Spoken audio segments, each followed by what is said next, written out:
Ahead on early birds, the Falcons can raise the altitude of their playoff chances by keeping the Jets grounded. We'll break down the game and go one-on-one with one of the top young O-linemen in football, Chris Lindstrom. Plus, Michael Jenkins gives his college football playoff prediction, and Drake London tells you the inside story on a hometown touchdown. That and more on Early Birds. Grab a cup of your favorite Joe and let's talk Falcons football on Early Birds, presented by Mercedes-Benz. Good morning and welcome into Early Birds. He's DJ, I'm Justin, and this week it is JETS versus ATL, Shock. The Jets can't do this right here. They don't have a signal where they can put up the ATL like that, so I'm riding with ATL all the time. They got Fireman Ed, but we don't need any of that around here. Let's get things started with the opening drive as the Falcons and Jets will be playing tomorrow right here on Fox 5. And DJ, the Falcons defense will look to keep the Jets grounded. They've struggled all year. Aaron Rodgers, of course, he was hurt in game one, amazingly returned to practice this week. But whoever's at quarterback, they still have to keep quiet a quality skill position player group. Oh, no doubt about it. Talking about Breece Hall, Garrett Wilson, Alan Lazard, Dalvin Cook. I mean, they got some weapons on that offensive side of the ball, but I think the guy, you look at Garrett Wilson, he's got 113 targets. The next closest guy is 50 in the tight end, so that tells you they want to get him the football. They can still match up with some of the best players on either side of the ball, but the defense has to come out and play some really sound football because those guys can hurt you. It's a Jets offense that has struggled and a Falcons defense coming off a game where they did not let the Saints in the end zone at all. We came out with something to prove. We had a really big chip on our shoulder, having a three-game losing streak. So we had a lot of time to think about it. So now we just got to stay focused, stay locked in, and keep pushing. It's the league. That's what I'm like. It doesn't matter who they put out there. We got to show up and play. We've let some guys come out and have big games against us, quarterbacks who other people really didn't know too much about. So it doesn't matter. We got to show up, play our best game, and put our best foot forward.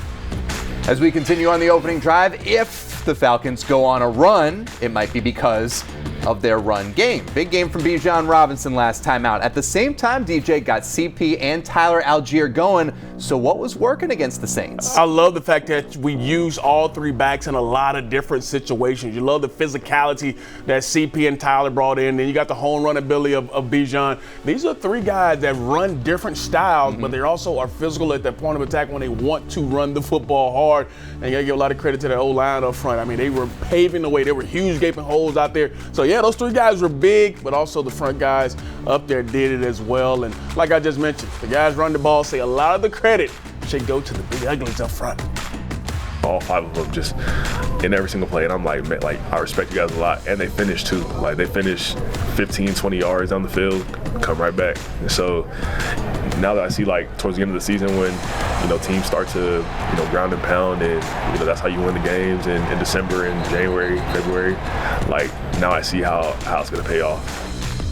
And as we wrap up the opening drive, Shock, it wouldn't be Early Birds if we didn't talk about the quarterback. So Desmond Ridder, he had some wow moments against the Saints, and he had some wow moments, right? DJ, so what do you want to see tomorrow and moving forward? I think this is the most obvious thing and is the most pressing thing. It is take care of the football. We saw 2 turnovers, and that was part of the wow, they just do that kind of moment in the whole game. That is the only thing I believe that is holding Desmond Ridder back right now. That's the reason why he was benched. You cannot have those situations come up, especially on the road versus a really good Jets defense. Taking care of the football is numero uno in this ballgame. Yeah, you saw him use his legs as well. That could be an asset for sure against a ferocious Jets defense. Welcome into Early Birds alongside DJ Shockley. I'm Justin Felder, and this is a Jets team.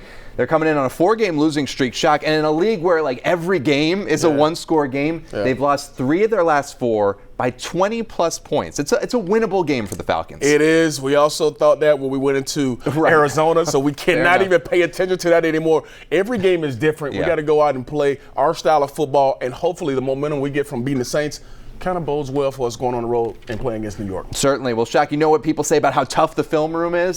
They say it's the concrete jungle where dreams are made of. Oh, I like that. You got that one. All right, go warm up the telestrator. I'm all about that one. We'll see you in a few. But first, D lineman, he is escorting 10 yards down the field. May feel a little bit differently, but Chris Lindstrom seems like one of the nicest guy in the trenches. Lindstrom told us his big purchase after signing that contract extension in the offseason, a tractor to mow his lawn and plow. He'll also show off an important cause this week on his feet during the My Cause, My Cleats initiative. He explained in our one-on-one interview with our own Myles Garrett. This week, my cause, my cleats. You've got some pretty cool cleats to show off here. Would you mind walking me through it, what's gone into it, and why you're wearing them? So Best Buddies International is a fantastic organization that I've been very lucky to be a part of. It helps people with intellectual and developmental disabilities and creates a one-on-one peer friendship relationship. In other parts of the country, there's also housing and job opportunities. But one of the great things, and I've been super fortunate with the Falcons and just this platform in general, is that now here in the state of Georgia, Best Buddies has a state office and there's different chapters in schools. Talking a little ball, you guys had a great game against the New Orleans Saints, especially in the rushing attack. There's a really good highlight they showed of you and Caleb kind of going at it there, kind of double teaming somebody there on the defensive line. What was that game like to experience as an offensive line, as a unit, to kind of have that much success, really going back to what makes this offense so successful? It was amazing. I'm just really thankful for the 4 guys I get to play with every single day, and they're really what makes it special. And just want to thank the fans, really. I mean, that was the best atmosphere I've been a part of in my time here, and I think you could feel that energy. And you know, when Jesse took that return back, I mean, you could feel a pop in the place. You know, just as an offensive lineman to have, you know, that. You know, we're just trying to do our part and our role within the team. This week, it doesn't get any easier. You guys have a trip to New York against one of the better defenses in the NFL. Based on the success that you had this past week against the Saints, what do you guys feel like is going to help you kind of move it forward against a defense like the Jets that's had a lot of success against offenses this year? The Jets defense is one of the best in the NFL, like you said, and the intensity those guys play with, they're flying around, they're physical. So it's a great challenge, and I think that's one of the cool things about the NFL is that it doesn't matter what you did the previous week. It's, you know, you're always in that present moment, and that consistency is always the biggest challenge. So we definitely know that going ahead, but I think our preparation is the same that it's been, and so that's what I talk about, like being thankful with a group of guys is, you know, our guys in our room are special in that sense, where you're getting their max effort if it's going good or going bad, and you know you're getting the same guy every day. It's time to get some game intel from Shock. You're invited into the film room, so cut the lights and let's get started. All right, we just talked about how the Jets have so many weapons on their offensive side of the ball, and we got to find a way to stop them, right? Well, I think the best way is to bring pressure and confuse their quarterback. And in this particular play here, you look at this line of scrimmage here. You got 6 guys up here at the line of scrimmage. So all these guys up here, you're trying to figure out, okay, which one of these guys are coming? Well, right now, none of these guys are going to come. These 2 guys here are going to bail. And when I say bail, they're going to back out of this. They're going to back out here. He's going to back out. And the guy that ends up coming on this particular blitz is my man Jesse Bates. He's going to come right through this here, and he's going to push Derek Carr back, which gives him not enough time. But this is a guy that you want to pay attention to, is Lorenzo Carter on this particular play here. So let's get this play started, and you watch the pressure here. There comes Jesse Bates, and there go you guys dropping in the coverage. Here's Jesse coming down right through this A-gap here. I just talked about these guys dropping in the coverage. This guy's going to drop in coverage.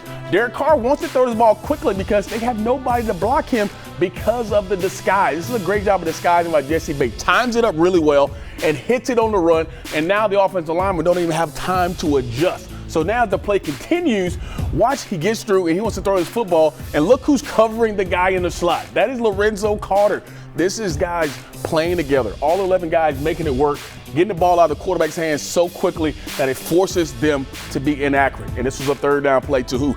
The defense has to continue to put pressure on the quarterback like this and find ways to get after whoever plays quarterback for the Jets and get to him, Justin. Yeah, players doing a lot of different things in Ryan Nielsen's defense. Shock, thanks so much. We've got more to come on Early Birds. We'll have Michael Jenkins with a surprising college football playoff prediction, and he'll explain what Georgia needs to do to be one of the Final 4. Plus, I was pointing directly towards my parents where they were sitting. Drake London will tell you why one of his touchdowns hit close to home. That's next when we go deep. Hey Falcons fans, score a touchdown with low tire prices at Mavis Tires and Brakes, the official tire retailer of the Atlanta Falcons. Visit MavisTire.com to find a store near you. You're watching Early Birds, presented by Mercedes-Benz. The best of nothing. And sponsored by the Georgia Lottery. Today could be the day. Truest, when you start with care, you get a different kind of bank. And the Home Depot, how doers get more done. More Early Birds coming back at you.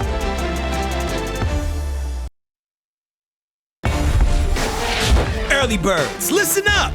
It's not Saturday without some college football talk. Brought to you by Zaxby's. Indescribably good chicken fingers and wings. Here's Justin Felder. Welcome back into Early Birds. We welcome in former Falcons and Ohio State wide receiver Michael Jenkins. And Jank, we'll get it out of the way. Yeah, get it out the way. Go ahead. How you doing? I'm okay. I'm all right. We were in this position last year. So. Yep, that's true. It was a tough one for your Buckeyes, but maybe we're not done with them quite yet. We'll get to that in a moment. But first, the SEC championship game, of course, Georgia and Alabama today at 4 p.m. So, Jank, give us your scouting report. This is one of those games where you just throw all the numbers, all the stats, just throw them out the window because these two teams are playing at a very high level at late point in the season, which you want to see. And it's just going to be who can make the less mistakes. Right. And so it's going to be, I'm excited to watch this one. Speaking of both playing at a high level, you're seeing Jalen Milroe right here for Alabama. Carson Beck for Georgia's been on a roll. Which team has the edge at quarterback? But we always thought Milroe was just kind of a running guy. But as he's progressed in this season, like we saw with this throw, Auburn only rushing 2 guys. Right. But he has time in the pocket. He can make those throws, and he has gotten better all year long. But Carson Beck has been playing at a high level really ever since that Kentucky game. Right. And they've been tough to stop. And they've got the running game going, as you can see right here. Here's what the two head coaches think about the SEC showdown. They're athletic, they're fast, they got speed all over the place. They've got some guys that really do well on the vertical balls. Obviously, Milroe throws that deep ball really well. This is a team that doesn't have a whole lot of weaknesses. That's why they are who they are and what they are. All right, let's get a head start on your playoff predictions. I think it's safe to say the SEC winner is in. They're in. Georgia or Alabama, who you got? Which state are we in? We are in Georgia last time I checked. Georgia's in. Good. I like it. DJ will approve of that one. So that's one of the teams in the playoff field, but you've got a surprise team in the playoff field. Who is it? My Buckeyes. Okay. I mean, we need some help. Okay. We didn't win our conference, obviously. But, Florida State could lose. They're out. Next thing you know, hey. Guess who's next? Pretty good. Texas could lose. Yep. And then who's left?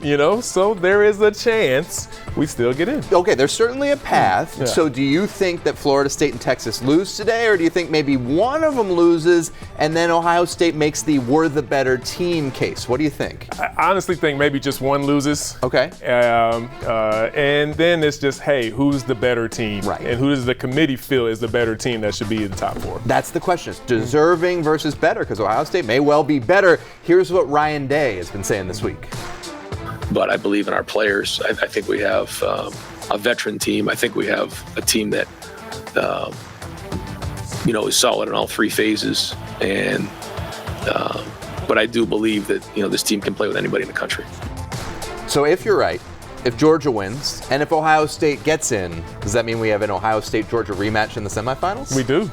We do, and I would love to see it. I know we don't have same caliber quarterback as C.J. Stroud with Kyle McCord, but we still have a very good team. I'll keep you and DJ in separate studios if that does happen. Last item we got to talk about. Arkansas is rehiring Bobby Petrino. I really want to get your thoughts on this. This time he'll be the Razorbacks offensive coordinator. Arkansas, of course, fired Petrino as their head coach in 2012 after a big scandal. And Jank, you were on the Falcons team that Petrino coached and infamously left all of a sudden. So what do you make of this news? I got to know. Yeah, I mean, every time you hear this name or see Coach Petrino, there's still that sour taste of that 07 season.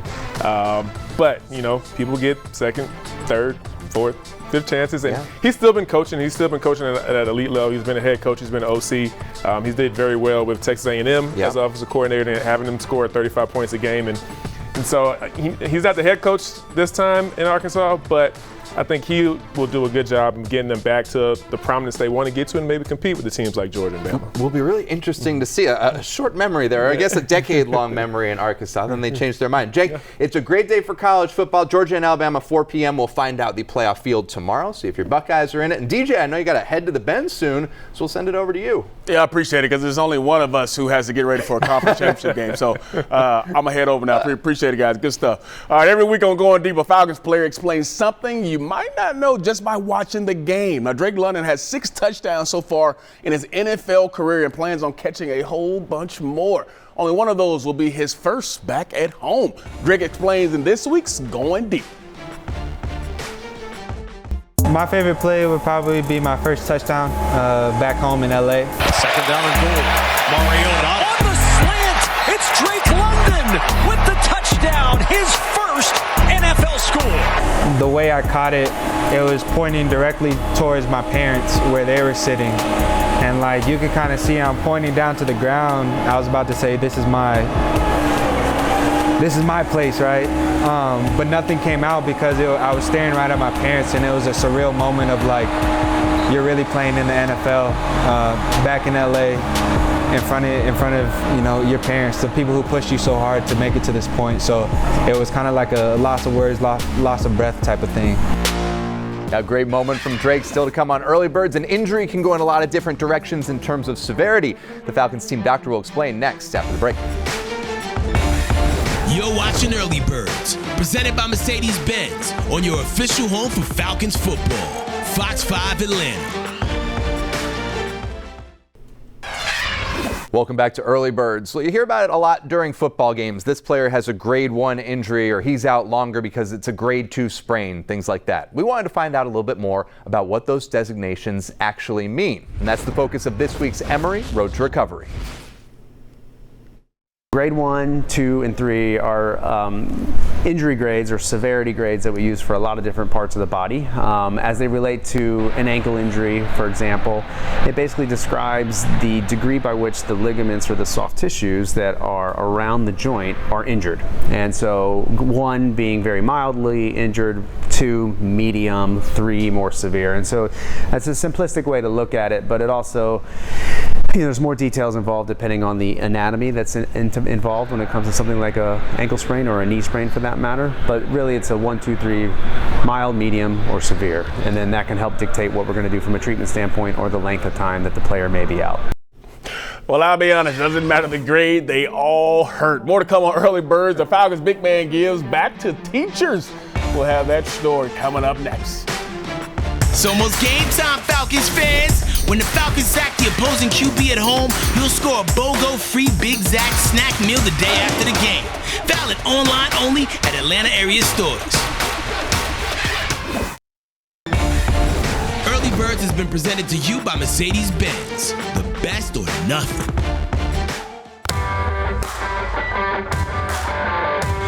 Falcons fans, score a touchdown with low tire prices at Mavis Tires and Brakes, the official tire retailer of the Atlanta Falcons. Visit MavisTire.com to find a store near you. I feel like so many times teachers don't get enough appreciation, don't get enough love. Hey, as a son of a teacher, agreed. Love it from Calais Campbell. And this week, the Falcons defensive lineman gave back to the education community, surprised 25 Centennial Academy charter school teachers with $500 grants and $100 worth of school supplies. Shock, this is great to see. He does so much. Yeah, and this goes a long way because one of my kids' teachers actually just sent out an email saying they needed supplies, needed help, and Calais continues to do great things like this. He does it in every city he's in, so it's pretty cool to see him continuing that. Yeah, it's part of Campbell's 100 Sack Give Back. It's an initiative to donate $100,000 to teachers, like you said, across the country to commemorate his 100 sacks in the NFL. Well, Calais Campbell and company, they're going to try to beat the Jets tomorrow, and after the game, make sure to join us for the Dirty Bird Report tomorrow night, 11:30 p.m. We're going to have highlights, interviews, and so much more wrapping up the game between the Falcons and the Jets. Make sure to tune in. So, Shock, Falcons and Jets tomorrow here on Fox 5. Give us one more matchup to watch. Atlanta trying to get another win. Earlier, we talked about how well the offensive line played. They're going to have another tough task on hand with Quinnen Williams in the middle. He is a monster. Speaking of Alabama, a guy from Alabama, but Quinnen Williams is a beast. Got to make sure you block him because he can wreak havoc. We got to get him blocked up. We want to run the football and to protect Desmond Ridder. Yeah, oh my gosh. You watch Hard Knocks in the offseason. He was one of the big stars. Falcons will try to keep him quiet tomorrow. Well, that is it for us here on Early Birds. For DJ Shockley, I'm Justin Felder. We appreciate you joining us, and we will see you back here next Saturday morning. Falcons and Jets tomorrow here on Fox 5. Have a good morning and a great rest of your weekend.